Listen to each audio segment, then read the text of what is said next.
I think it was Greg Hurwitz when he was here in August. His own family has been peripherally involved in one of those major media trials, and we were talking about the fact that only in California, probably only in Hollywood, could the whole O.J. thing have played out as it was, because it didn't seem odd to them to bring television into the courtroom. True, yeah. And I suspect that, you know, in our native Chicago or whatever it is, everybody would have gone, what?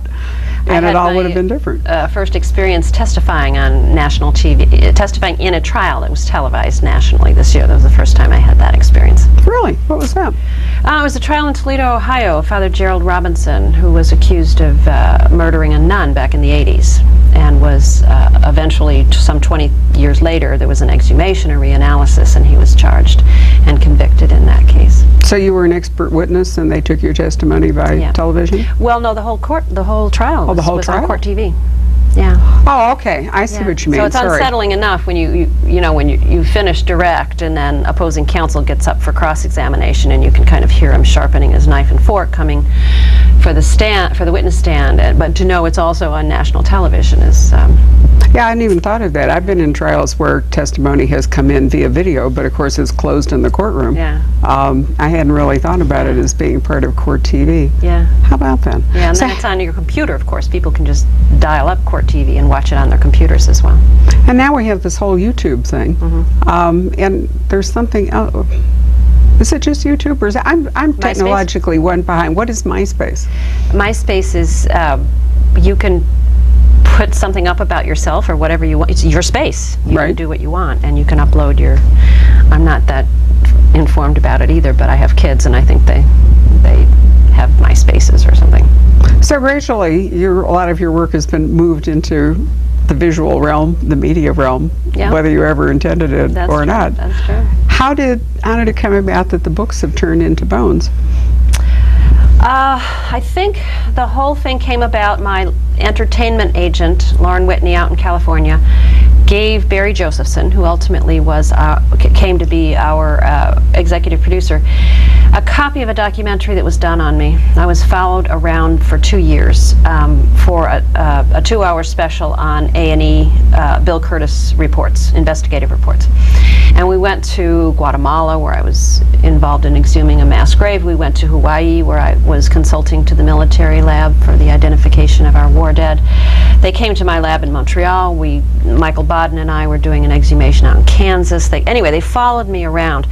And Barry Josephson liked the idea of a character that could be taken into lots of different contexts and wasn't just stuck in the lab.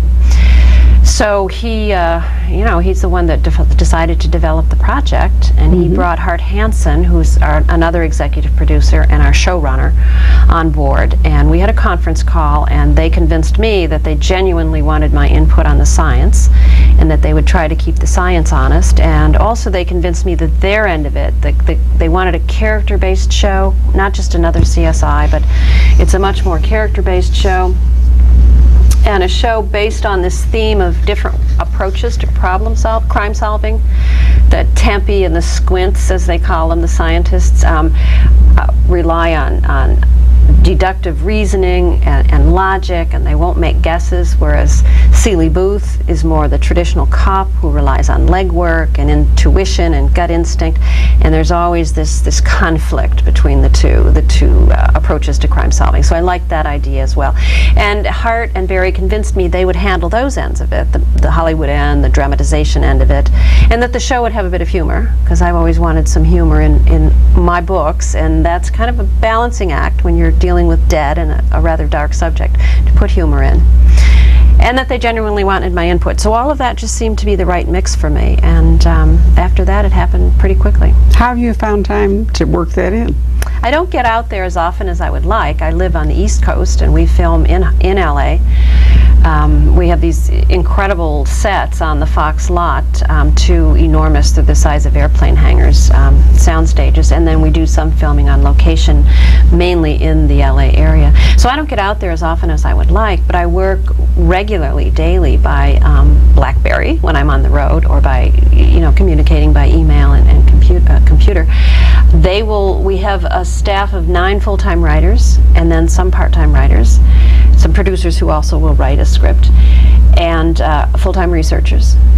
The writer will come up with the idea, a scenario that they want to visit, like the world of, oh, what have we done? Child beauty pageants, or the world of, what else have we done? Urban spelunking. And they'll say to me, well, how do we make this work? We want to be able to show that a body fell 300 feet and hit concrete. What kind of fracture patterns would we have?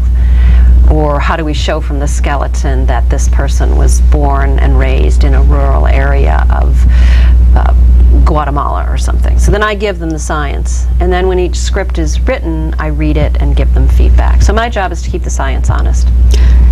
When Colin Dexter's shows were being filmed for TV for a long time, the Morse, they took those from the books.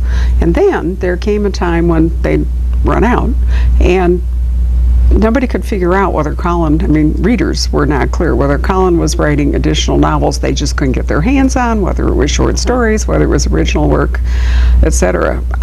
But for you, you're saying that really the series is originally written. They're not derived from your books per se. These are not televised versions or televised films of your 10 novels. It's based on my character. Okay. Well, it's a combination of myself and my character. Right. Because and there's kind of a play about that, isn't there, in the names? Yeah, that was Hart Hansen's idea. He did a 180 flip around. The main character is Tempe Brennan, who's a forensic anthropologist by day, and by night she writes novels about a fictional anthropologist named Kathy Reichs. That's it. So they've turned that around. So, but each story is original. They're not based on my books. How would you feel about it if they, well, actually, it would be hard to do a 1-hour drama for a novel anyway. It would really have to be a sequential thing or a long film, wouldn't it? Yeah, mini-series or feature film. Right. But I think that involves entirely different rights, to tell you the truth, to option book rights versus character rights, but I don't know. I'm not the lawyer. So. Well, it's an interesting area. The biggest problem, of course, is giving up character rights for most authors more than the actual individual book. But you've had a much more hands-on experience than an awful lot of writers. I think Sarah Paretsky, for example, was really unhappy with the filming of her novel. I've forgotten which one it was, to be honest. Sue Grafton's Where She'll Never Sell Kinsey Milhone away at all. Elmore Leonard copes by writing individual books that it's a one-off character and he doesn't have to worry about it. I've heard David Morrell tell an interesting story about they had the character rights and he found himself writing a book years later in which he suddenly realized that this character was appearing and he was going to be in this legal quagmire, so he had to rename it.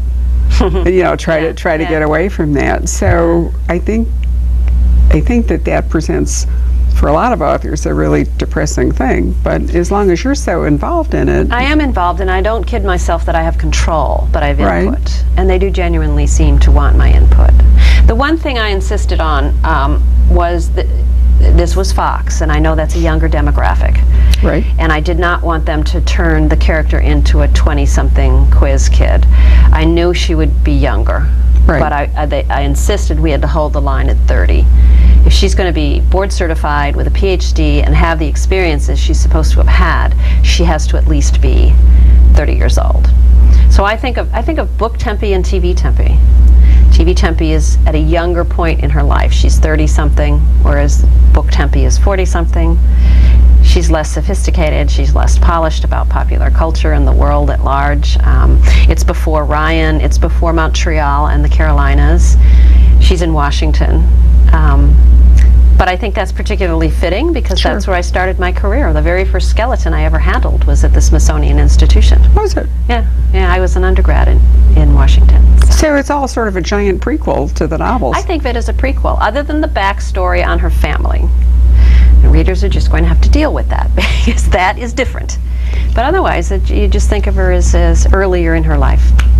You haven't really moved Tempe, the book Tempe, forward in real time, have you? A bit. I mean, she's gotten a little older. She's gotten a little older, and I'm never very explicit about her age. No, you're not. No, she's 40-something. But Katie has aged, her daughter. Right. So through her daughter, you can see that Katie has gone from being an undergrad, although she did that for quite a number of years.